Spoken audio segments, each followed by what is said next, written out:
tentang bentuk negara Australia. Nah, di mana negara Australia ini memiliki bentuk pemerintahan yang dikenal sebagai monarki konstitusional dan sistem parlementer. Terdapat beberapa poin mengenai bentuk pemerintahan Australia, di mana terdapat 5 poin. Yang pertama, monarki konstitusi, di mana Australia adalah bagian dari Kesemakmuran Inggris, sehingga kepala negara adalah raja atau ratu Inggris. Namun, kekuasaan monarki bersifat simbolis dan diwakili dengan gubernur jenderal di Australia. Nah, yang kedua yaitu sistem parlementer, di mana pemerintahan Australia berprofesi dalam kerangka sistem parlementer.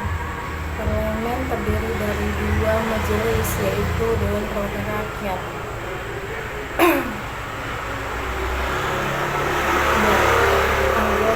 dipilih secara langsung oleh rakyat dan memiliki kekuasaan untuk membuat undang-undang.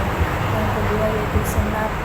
Anggota Senat juga dipilih tetapi mereka mewakili negara bagian dan memiliki peran dalam meninjau undang-undang yang diajukan oleh Dewan Perwakilan Rakyat. Yang ketiga yaitu kepemimpinan eksekutif, di mana Perdana Menteri adalah kepala pemerintahan dan diangkat oleh partai atau koalisi yang memiliki mayoritas di Dewan Perwakilan Rakyat. Perdana Menteri memimpin kabinet yang terdiri dari menteri-menteri yang bertanggung jawab atas berbagai departemen pemerintahan.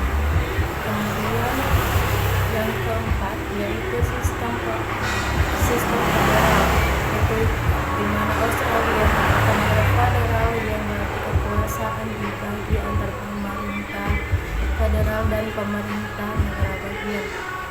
Setiap negara bagian memiliki konstitusi, parlemen, dan pemerintahan itu sendiri. Nah, yang terakhir yaitu peradilan, di mana Australia memiliki sistem peradilan independen yang berfungsi untuk menegakkan hukum dan memastikan bahwa pemerintahan berjalan sesuai dengan konstitusi. Baik, selanjutnya saya akan menjelaskan sedikit tentang bentuk negara Australia. Jadi negara Australia ini berbentuk monarki konstitusional, yang mana negara yang berbentuk monarki dipimpin langsung oleh raja. Dan juga di Australia, wakil dari kepala negara ini disebut sebagai gubernur jenderal. Australia ini menganut sistem parlemen yang dimana sebuah perdana menteri dijadikan sebagai kepala pemerintahan.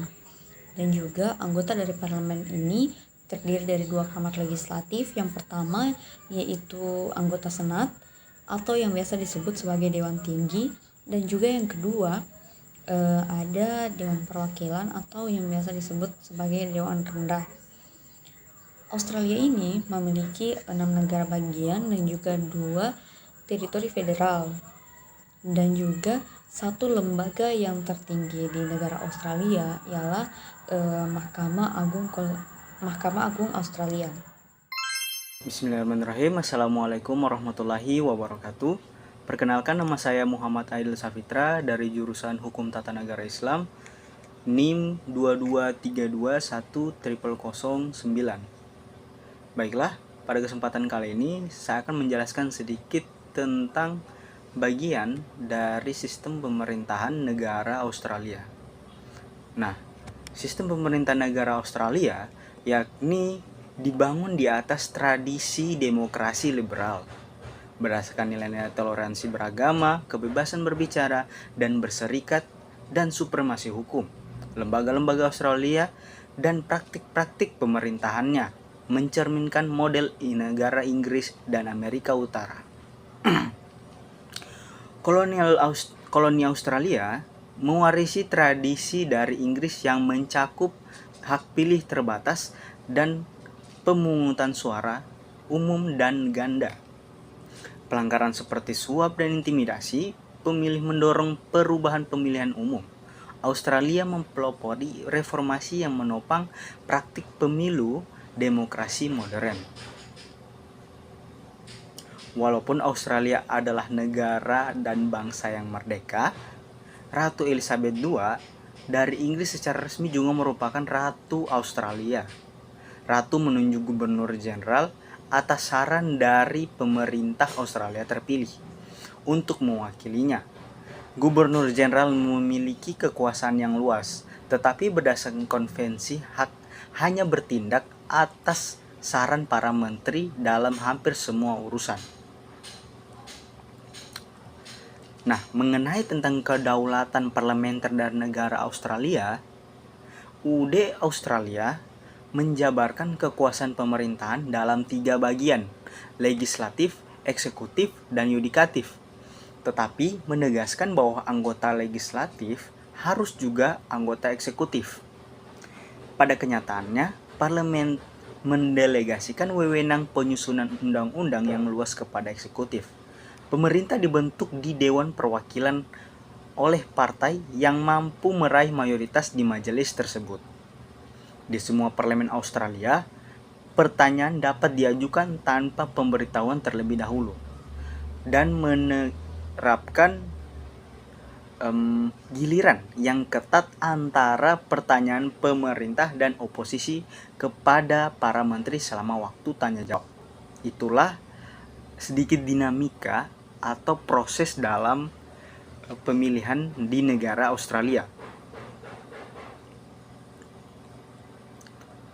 Saya rasa itu yang bisa saya sampaikan sedikit dari saya tentang sistem pemerintahan di negara Australia. Kurang lebihnya saya mohon maaf. Assalamualaikum warahmatullahi wabarakatuh. Baik, perkenalkan, nama saya Muhammad Zaki Rangga Haponto dari kelas HTNI 1 dengan NIM 2232100062. Nah, di sini saya akan melanjutkan pembahasan dari teman-teman saya sebelumnya. Saya hanya menambahkan di sini. Ya, baik, langsung saja. Australia kan adalah negara monarki konstitusional dengan pembagian kekuasaan federatif. Pemerintah Australia menganut sistem parlementer dengan Raja Charles III sebagai puncak kepemimpinannya dan akan dilanjutkan tahtanya oleh keturunannya atau anak-anaknya nanti. Nah, terdapat 3 cabang pemerintahan di negara Australia. Ya, seperti yang sudah disebutkan oleh teman saya, ada legislatif, eksekutif, dan yudisial. Nah, untuk legislatif sendiri, itu dia parlemen Australia yang terdiri dari gubernur jenderal, ada senat juga, dan dewan perwakilan. Nah, sedangkan di bagian eksekutif, itu dia ada dewan eksekutif federal. Praktisnya adalah gubernur jenderal tadi yang dinasihati oleh Perdana Menteri dan menteri-menteri negara. Australia mempunyai parlemen yang dikenal sebagai bikameral, yang dimana masing-masing kamarnya itu adalah senat. Senat ini di sini dia sebagai majelis tinggi ya, dan dewan perwakilan itu sebagai majelis rendah.